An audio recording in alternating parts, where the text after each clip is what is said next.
కోలీవుడ్ డైరెక్టర్లు తెలుగు హీరోలతో సినిమాలు చేస్తున్నారు. తెలుగు దర్శకులు తమిళ తమ్మిలతో మూవీలు తీస్తున్నారు. ఇక్కడ డైరెక్టర్స్ సక్సెస్ అయ్యారు, కానీ తమిళ దర్శకులు మాత్రం పంచ్ ఇస్తూనే ఉన్నారు. కస్టడీ పంచ్ తో ఇప్పుడు మెగా పవర్ స్టార్ మూవీకి డౌట్ల రూపంలో పెద్ద కష్టం వచ్చి పడినట్టయింది. తమిళ దర్శకుల ప్రతిభ ఇప్పుడు తెలుగు హీరోలను కంగారు పెడుతోంది. Mega power star Ram Charan game changer మీద కొత్త డౌట్లకు కారణమైంది. శంకర్ మేకింగ్ లో రామ్ చరణ్ చేస్తున్న ఈ మూవీకి కస్టడీ భయం పట్టుకుందట.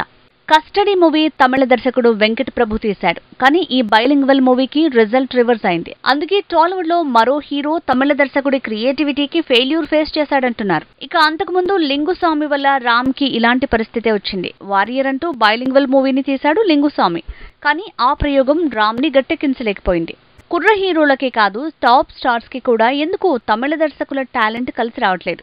గతంలో మురుగదాస్ మేకింగ్ లో మహేష్ బాబు కూడా ఇలానే ప్రయోగం చేశాడు, కానీ ఏమైంది? తన కెరీర్ లోనే ఊహించనంత పెద్ద డిజాస్టర్ గా మారింది స్పైడర్ మూవీ.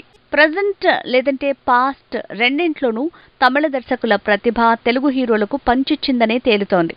అందుకే శంకర్ డైరెక్షన్ లో రామ్ చరణ్ చేసిన గేమ్ చేంజర్ మీద ఈ సెంటిమెంట్స్ సెగ తగిలేలా ఉంది. చెర్రీ ఫ్యాన్స్ లో కంగారు పెరుగుతోంది.